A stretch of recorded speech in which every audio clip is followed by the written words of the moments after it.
Alaikum, dear finance professional, students and industry professionals.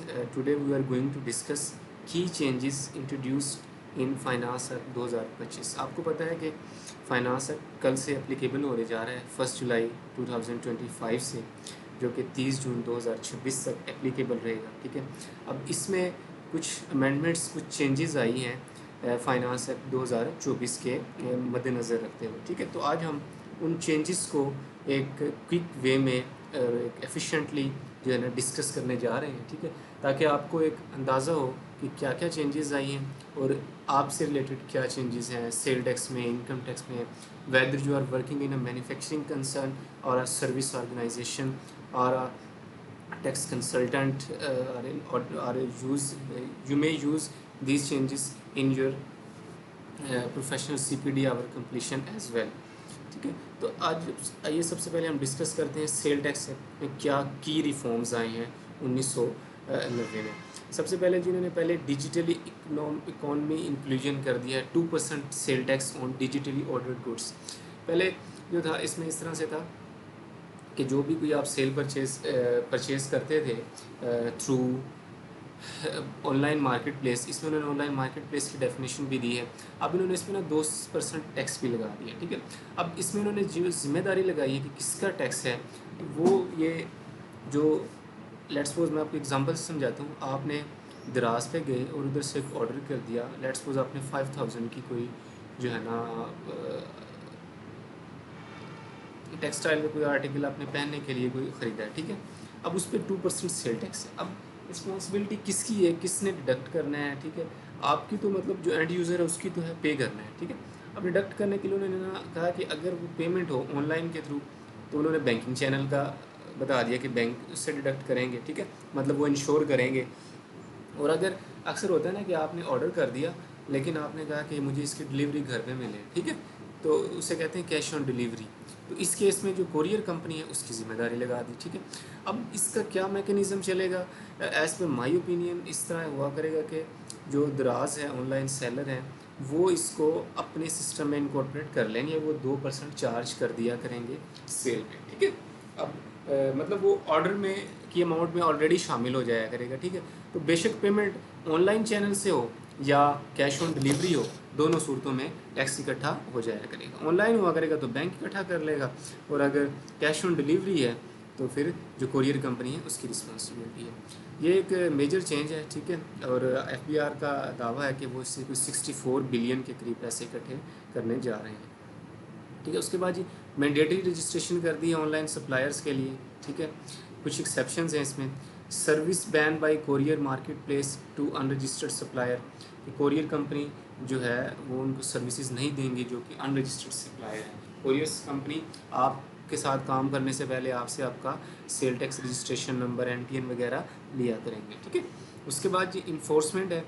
Bank account property freeze for non registrants. ठीक है, eBilty and invoicing system integration. EBilty के पहले इस तरह होता था कि आपके वेयर हाउस से, फैक्ट्री से चीज़ें निकल रही हैं। ठीक है, वो गाड़ियों में जा रही हैं या कोई भी मोड ऑफ ट्रांसपोर्ट है, तो अगर FBR के लोग या कस्टम वाले उसको छापा मार लेते थे, देख लेते थे, तो जस्ट आप इनवाइस दिखा के सेल टैक्स इनवाइसेस उनको जो है ना सेटिस्फाई कर लेते थे। Now there has been an introduction of a new system that's called eBilty. ठीक है, बेसिकली ये ट्रैक एंड रिकॉर्ड सिस्टम होगा।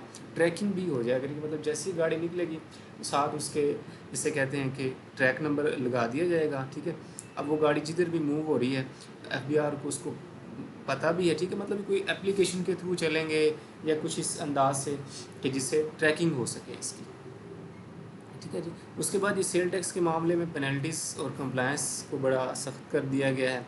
ठीक है, कह रहे हैं कि a person whose tax is deducted under 236G not registered not file sale tax return officer में डिटरमाइन वैल्यू। ठीक है, एक बंदा है उसका 236G में टैक्स कट रहा है लेकिन वो रिटर्न ही फाइल नहीं कर रहा, ना उसको क्लेम कर रहा है एडवांस टैक्स को अपने को। तो कह रहे हैं कि जितनी उसकी परचेज़ होगी ना कमीशन, उस हिसाब से उसकी टैक्स लाइबिलिटी भी डिटरमाइन कर सकता है।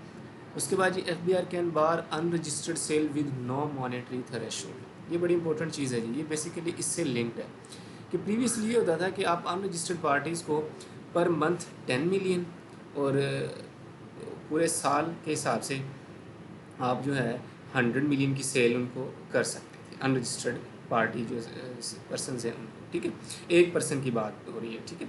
लेकिन अब ये है उन्होंने उस पर लिमिट ख़त्म कर दी है, ठीक है। ये सीलिंग जो है ख़त्म कर दी और क्या है कि FBR ही बताएगा कि कितनी वैल्यू। अब देखते हैं शायद वो कोई SRO या कोई नोटिफिकेशन के तहत जो है ना इसको फर्दर एलेबोरेट करें।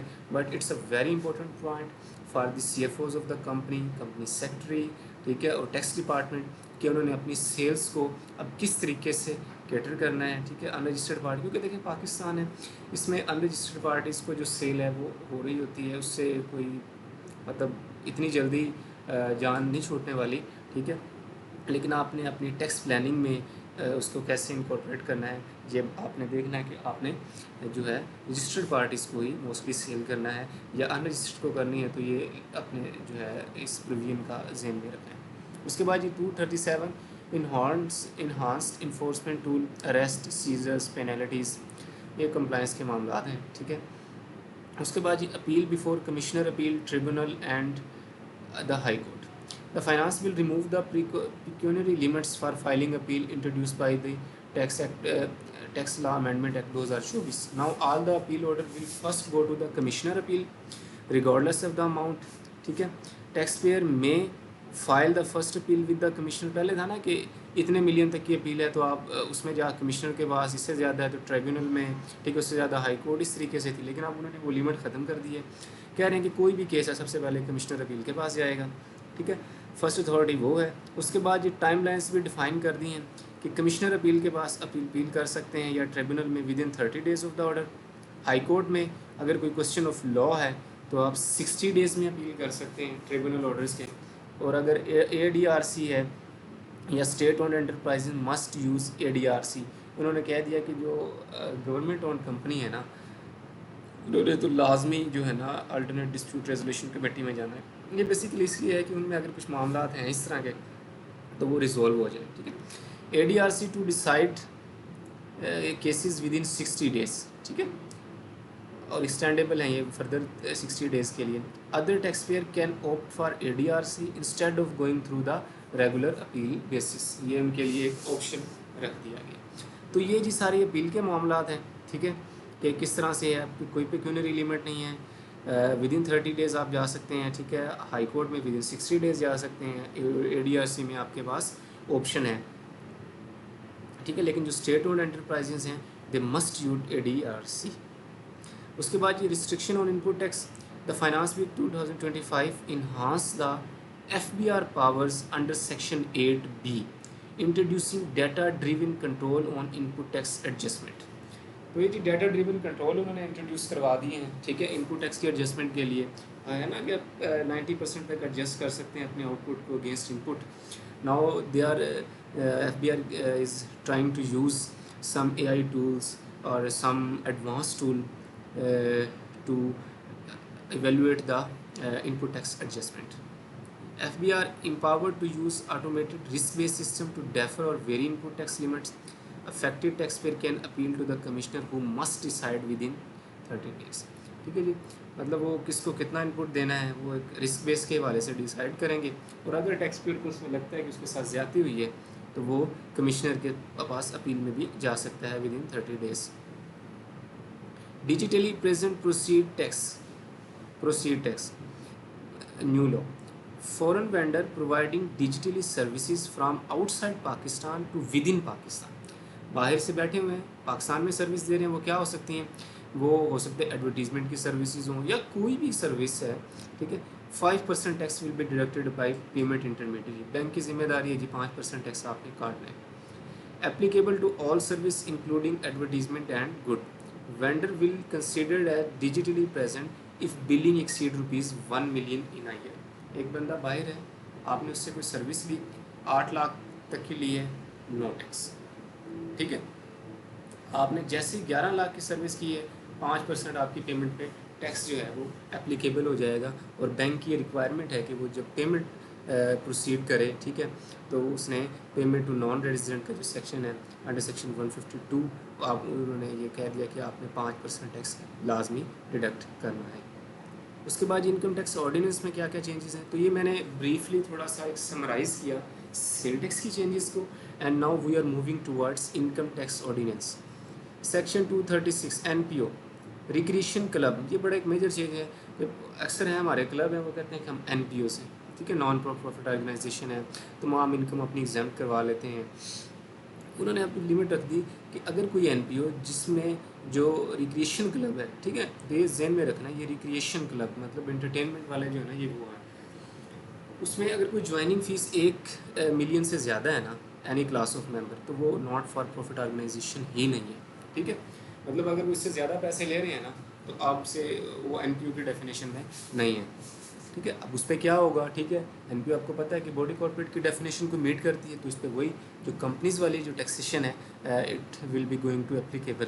Section 12 pensioner up to the age of 70 years receiving pension more than 10 million in a year will be charge to tax at the rate 5%, ठीक है। अब ये 10 मिलियन पेंशन अगर एक बंदा है जिसकी उम्र भी 70 साल तक है या 70 साल से कम है, वो 10 मिलियन की पेंशन एक साल में वसूल कर रहा है मंथली, बेशक उसको 1-1 मिलियन मिल रहा है, उस पर 5% टैक्स है, ठीक है। The person paying the pension will with hold the tax, जो बंदा उसको पेमेंट कर रहा है उससे टैक्स काटना। आप देखो इतनी ज़्यादा पेंशन किसकी होगी, वैसे अगर हम अपने इर्द गिर्द देखें तो जो आर्मी के आर्मड फोर्सेस वाले लोग हैं, ख़ास तौर पे बेचारे सफाई से रिटायर होते हैं, तो उनकी बड़ी थोड़ी होती है, तो उन वो तो एग्जाम्प्ट हैं, ठीक है। और आपको पता है पेंशन में ये है कि एक अगर आप मल्टीपल पेंशन वसूल कर रहे हैं, तो जो आपकी सबसे हाईएस्ट पेंशन है ना, मतलब एक पेंशन वो हम टैक्स प्लानिंग में खुद ही हाईएस्ट ले लेते हैं, वो एग्जाम्प्ट होती है, ठीक है। ख़ास तौर पर मुझे लगता है जो जज साहबान है ना, उनकी पेंशन अच्छी खासी होती है, ठीक है।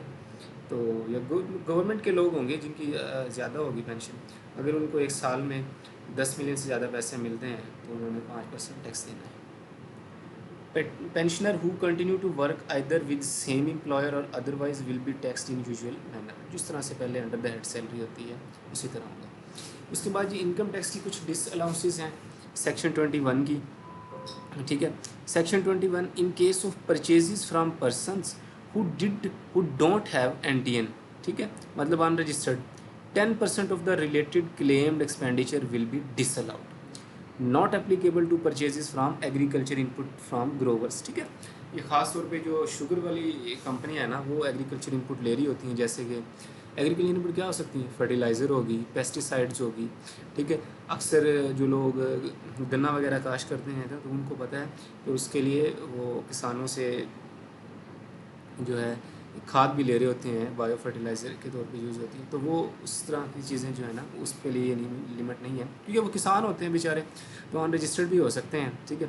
तो आप उनसे लें तो उसकी खैर है। ये भी एक एग्रीकल्चर जो हमारा फॉर्म है उसको शायद बूम करने के लिए एक है कि उस पर कोई टैक्स नहीं है, मतलब उस पर आप अनरजिस्टर्ड से भी लेंगे तो वो आपका क्लेम हो जाएगा एक्सपेंडिचर। उसके बाद ये section 21 50% of the expenditure claimed of related sale will be disallowed if amount exceeding rupees 200,000 is received in cash।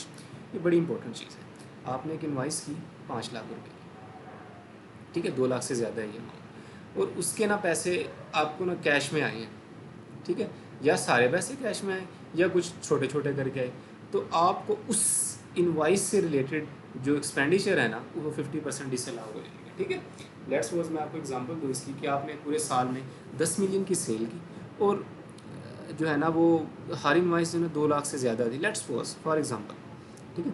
और आपको ना कुछ पैसे उसमें से ना 5 मिलियन जो है ना वो कैश के थ्रू आए, तो आपने जो परचेजेस वगैरह क्लेम की हैं, जो एक्सपेंडिचर है ना वो कोई 3 मिलियन के हैं, तो अब 3 मिलियन में जो 50% है ना वो आपके क्लेम होंगे, बाकी आपके क्लेम नहीं होंगे, ठीक है।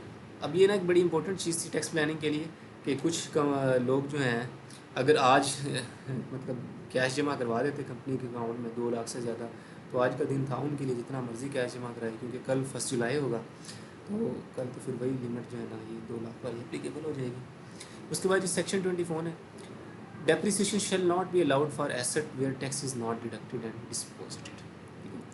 आपने कोई एसेट खरीदा, टैक्स डिडक्ट नहीं किया, आपने पेमेंट करते हुए ना डिपॉजिट करवाया, आपको डेप्रिसिएशन ही नहीं मिलनी। Investment restriction and return filing, section 114C F B R eligibility certificate mandatory, F B R ने वो एलिजिबिलिटी का जो सर्टिफिकेट है वो मुतारिफ़ करवा दिया कि आपने प्रॉपर्टी परचेज़ करनी है जो कि 100 मिलियन से ज़्यादा है, ठीक है, व्हीकल है 7 मिलियन से ज़्यादा, सिक्योरिटीज़ में इन्वेस्ट करना है 50 मिलियन से ज़्यादा, कैश विड्रॉल है पूरे साल में 100 मिलियन से ज़्यादा, तो आपने एफ बी आर से जो है ना एलिजिबिलिटी का सर्टिफिकेट ऑब्टेन करना है। ये बड़ी इंपॉर्टेंट चीज़ है, हर बंदा जो है ना इसमें तो नहीं कर सकेगा। ज़ाहिर बात है जो नॉन फाइलर हैं अगर वो कोई प्रॉपर्टी ख़रीदने जा रहे हैं या व्हीकल 70 लाख से ज़्यादा, तो आजकल एलांट्रा या कोई बड़ी गाड़ी ख़रीदते हैं तो उनको एलिजिबिलिटी सर्टिफिकेट लेना पड़ेगा, वरना क्या होगा कोई ज़्यादा टैक्स जो है ना एप्लीकेबल होगा। Requires return filing and 130% declared resources, तो उन्होंने अपनी रिटर्न भी फाइल करनी है और उनके पास कैश एंड कैश इक्विवेलेंट इतना होना चाहिए 130% तक कि वो मतलब बेसिकली बताने के लिए कि भाई क्या उनके पास इतने पैसे हैं, सही उन्होंने डिक्लेयर किए हुए हैं कि इतनी बड़ी ट्रांजैक्शन करने जा रहे हैं। ठीक है, अगर आपको ना देखें मैं आपको ना थोड़ा जल्दी सी चीज़ें जो क्लियर करवाता जा रहा हूँ समराइज वे में।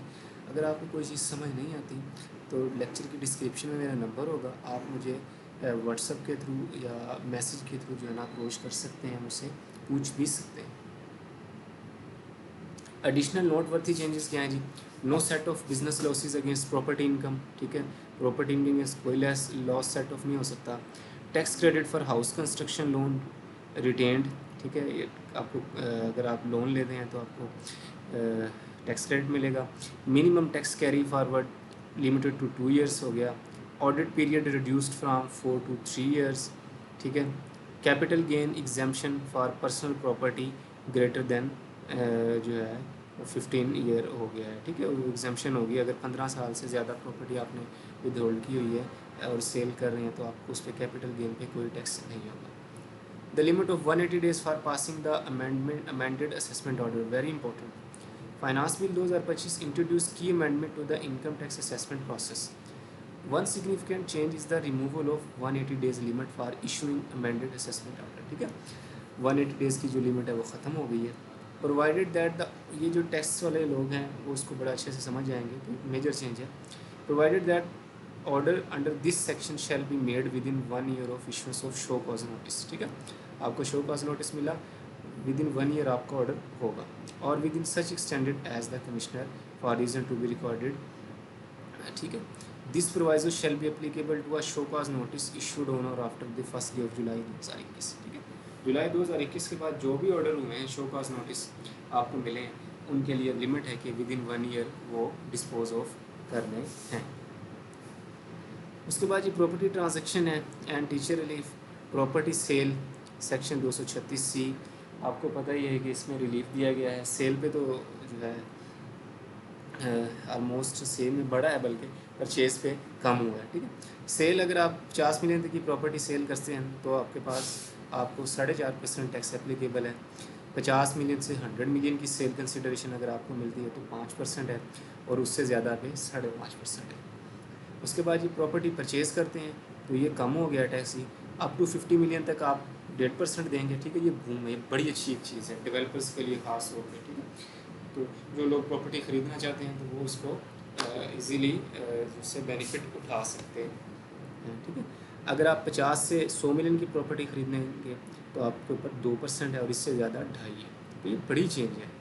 आप बिलीव करें, मतलब पहले ये जो टैक्सेस है आपको पता है 3.5-4% इस तरह से होते थे, ठीक है। अब ये कितने ज़्यादा जो है ना कम हो गए हैं। तो जो लोग इसमें इन्वॉल्व हैं प्रॉपर्टी के बिज़नेस में, ये बेसिकली क्योंकि ये पाकिस्तान का रियल एस्टेट सेक्टर है ना करंटली बैठा हुआ था, ठीक है, मतलब उसमें कोई मूवमेंट नज़र नहीं आ रही थी क्योंकि टैक्सेस इतने ज़्यादा थे, ठीक है। फिर एफबीआर बड़ा इसको माइन्यूटली चीज़ों को देख रहा है, कौन ख़रीद रहा है कौन बेच रहा है, तो मुख्तलिफ इस पर चीज़ें एप्लीकेबल हो रही थी। लेकिन अब चूँकि ये टैक्सेस कम हुए हैं, ठीक है, अभी तो खैर एमनेस्टी स्कीम का कोई चांसेस नहीं है, लेकिन टैक्सेस में मामलात में अगर देखें तो काफ़ी इसमें चेंज आई है, ठीक है। उसके बाद ये 25% tax reduction for full time teachers जो है ये स्टिल एप्लीकेबल है। और ये जो सैलरी की स्लैब्स हैं वो है, आई थिंक ये सब लोगों ने नोट कर लिया होगा, स्टिल जो है option to take a screenshot of this. Okay जी, थैंक यू, इंशाल्लाह मिलते हैं किसी नेक्स्ट वीडियो में। अल्लाह हाफिज़।